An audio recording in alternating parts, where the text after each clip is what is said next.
Assalamu alaikum, avec vous Madame Dirkawi Rokia.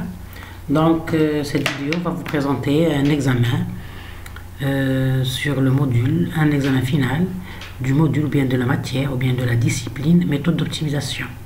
Donc c'est un examen, cette vidéo présente les exercices d'examen et aussi la vidéo qui suivra va vous donner la correction, bien vous présenter la correction. Donc l'examen final sur ce module méthode d'optimisation est formé d'une partie cours, c'est des questions de cours, et puis la partie exercice, c'est des exercices sur les différents algorithmes qu'on a vus.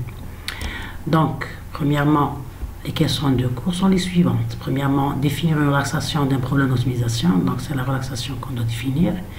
Deuxièmement, quel est l'intérêt de la technique de relaxation. Troisièmement, citer 3 types de relaxation. Quatrièmement, quelle est la signification du mot tabou dans le principe de la méthode de recherche tabou. Cinquièmement, pourquoi on utilise le concept de mémoire ou elle s'appelle liste tabou dans l'algorithme de recherche tabou. Sixièmement, donner les types de nœuds dans la recherche arborescente d'un algorithme branch and bound, sous bien sûr le format suivant. Vous allez faire un tableau qui contient 3 colonnes. La première colonne, vous allez citer les différents types de nœuds dans l'arbre généré par l'algorithme branch and bound, ou bien on l'appelle l'algorithme séparation et évaluation en français. Le type du nœud, parce que puisque c'est un arbre, ça va générer un arbre, donc on a des racines, on a une racine, des nœuds internes et des feuilles, c'est-à-dire les nœuds finaux. Donc il faut donner le type du nœud. Et troisièmement, pourquoi il a ce type-là, bien cette nomination. Bien. Et septièmement, selon vos exposés, c'est des exposés que les étudiants ont réalisés et présentés. Donc selon ces exposés, bien sûr, partagés entre eux. Donc selon ces exposés, quel est le point commun, bien le point commun entre les problèmes académiques qui sont le QAP, le TSP, le EVRP et le MaxSat.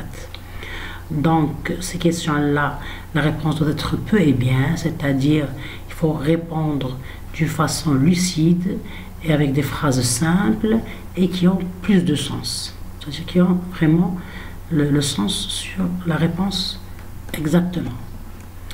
Et c'est-à-dire bien sûr il faut lire les cours et lire pour les comprendre et bien sûr pour saisir la terminologie de la discipline.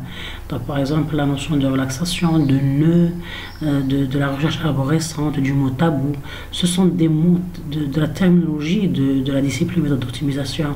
Donc l'étudiant, lorsqu'il va lire ses cours, premièrement il doit faire une lecture, si je puis dire, syntaxique, c'est-à-dire pour comprendre et saisir les mots ou bien les concepts ou bien la terminologie du module. Parce qu'en général, chaque module, il y a une terminologie qui est forte.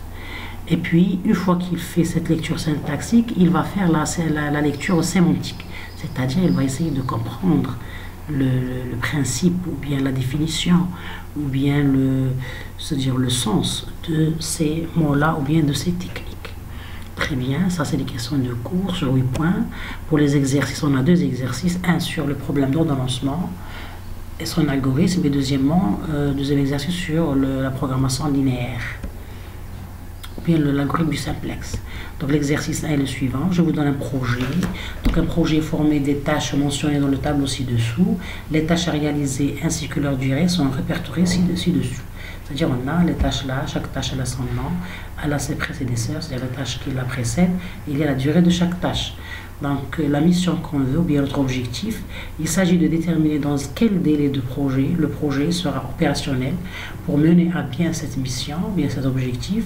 Un outil logistique est utilisé qui est le réseau PERT. Donc on va modéliser ce problème sous forme d'un réseau PERT et on va essayer de déduire ou bien de calculer le délai du projet pour qu'il soit opérationnel, bien sûr, de façon optimale.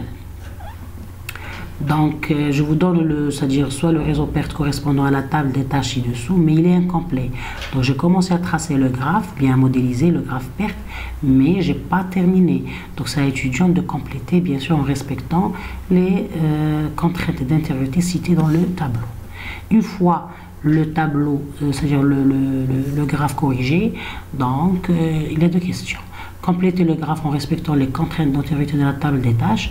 Deuxièmement, il s'agit de déterminer dans quel délai le projet sera opérationnel avec l'algorithme d'ordonnancement du réseau PERT. Donner le résultat sous forme du tableau suivant. Donc on va appliquer, c'est-à-dire les différentes phases de l'algorithme d'ordonnancement sur un réseau PERT. Donc bien sûr, je vous donne la structure pour répondre à cette question. Donc c'est un tableau qui contient 5 colonnes. La première colonne c'est la tâche, la deuxième colonne c'est la date au plus tôt, la troisième c'est la date au plus tard, la quatrième c'est la marge et la dernière c'est le chemin critique, c'est-à-dire est-ce que cette tâche-là appartient au chemin critique ou non, parce qu'en déterminant le chemin critique, on va déterminer le délai optimal de la réalisation du projet. Très bien. Le deuxième exercice, ça concerne la programmation linéaire et spécifiquement l'algorithme du simplex. Donc je vous donne un problème linéaire qui a une fonction objective et des contraintes linéaires. Donc donnez la forme standard de ce problème. Parce que visuellement, on voit que le problème, il est donné sous forme canonique. On a ici des opérateurs inférieurs égales. Donc, des connecteurs inférieurs égales. Donc on doit donner la forme standard, c'est-à-dire on doit donner la forme avec des égalités. Très bien.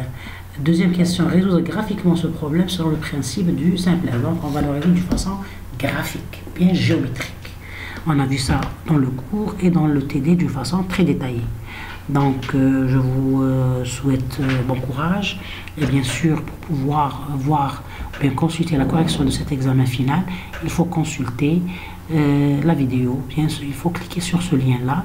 Je vais laisser le lien dans la description, bien cliquer sur le lien qui apparaît dans la vidéo ici. Bien, merci et bonne lecture.